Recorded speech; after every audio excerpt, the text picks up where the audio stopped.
Anyway, I shared this with Brian, and I was like, this is really good stuff. So turn to Matthew. He had the same reaction I did to this. Matthew chapter 27. There are 3 verses we're going to look here. I actually had to write them down. Matthew 27, 50 through 53. Beginning of verse 50, it says, Jesus, when he had cried again with a loud voice, yielded up the ghost.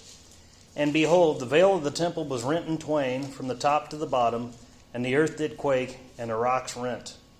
Verse 52, and the graves were open, and many bodies of the saints which slept arose, and came out of the graves after his resurrection, went into the holy city, and appeared unto many.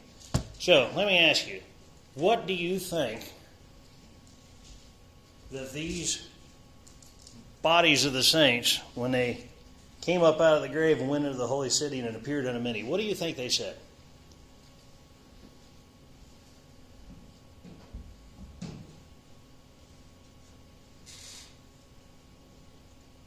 What do you think they said?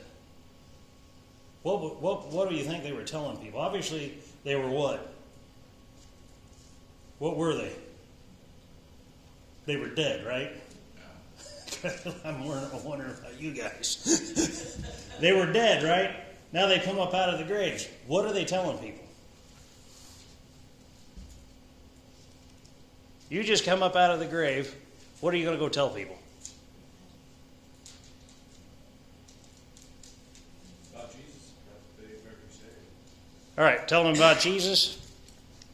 Because I've always wondered about this, because you know this is the only place where this is recorded. The other 3 Gospels don't record this event. But there's a clue in here. Yeah, they're going to talk about Jesus, obviously, right? But what are they going to tell people about Jesus? That he's real? That he can save them? All right. See, and that's what I always thought. I just figured it was general stuff. Hey, you know what? Jesus just paid for our sins on the cross. I'm alive here to tell you, right? It's much deeper than that. I've never paid attention to this. I've read the book of Matthew. I've read this chapter, this verse, hundreds of times. But notice, they didn't come up out of the graves when he said it is finished. They didn't come up when he yielded the ghost. It says in verse 53, and came out of the graves after his what? His resurrection. They didn't come up out of those graves until how many days later? 3. That's very important. That's very significant. It is so much deeper than just Jesus saves. Go to Ephesians 4, 8 and 9. I got it fixed. That's too bad. Thanks, Damon. I appreciate that. Where's your vehicle parked at, sir? I think you got a flat tire. Across the street, there's a guy over there watching it. A guy with a red jacket watching it. And he's loaded, too. I'm loaded as well. After last Yeah. Well, normally I have my ankle holster. I just forgot it last week. I was in a rush. So, Ephesians chapter 4, verses 8 and 9. Wherefore he saith, when he ascended up on high, he led captivity captive and gave gifts unto men. Now that he ascended, what is it but that he also descended first into the lower parts of the earth? So remember, this is what happened when Christ died. He just didn't poof appear in heaven. He did something first. He had to go down into Sheol, the afterlife, where you had three main areas down there. You had paradise, where all the Old Testament saints were being held.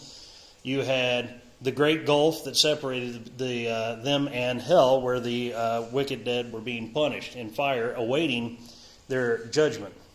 He went down in there, and what did he do? It says he led captivity captive. We understand that he took all those Old Testament saints and did what? He took them home. So these people that appeared after the resurrection saw him come down into Sheol and lead captivity captive. They got to witness that. But even better, they witnessed one more thing. 1 Peter 3:19 states, by which also he went and preached unto the spirits in prison.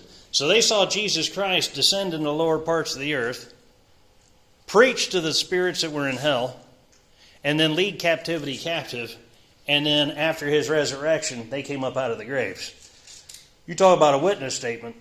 They just didn't go and run around saying Jesus saves. They got to see everything that they saw Jesus do in that 3 days. That's pretty mind-blowing.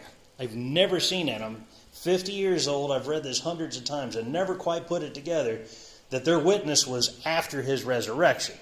Not their resurrection from the dead, after his resurrection. They got to see all that.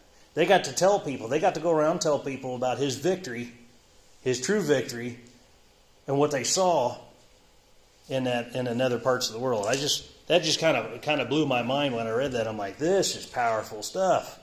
I mean, what an amazing witness, man.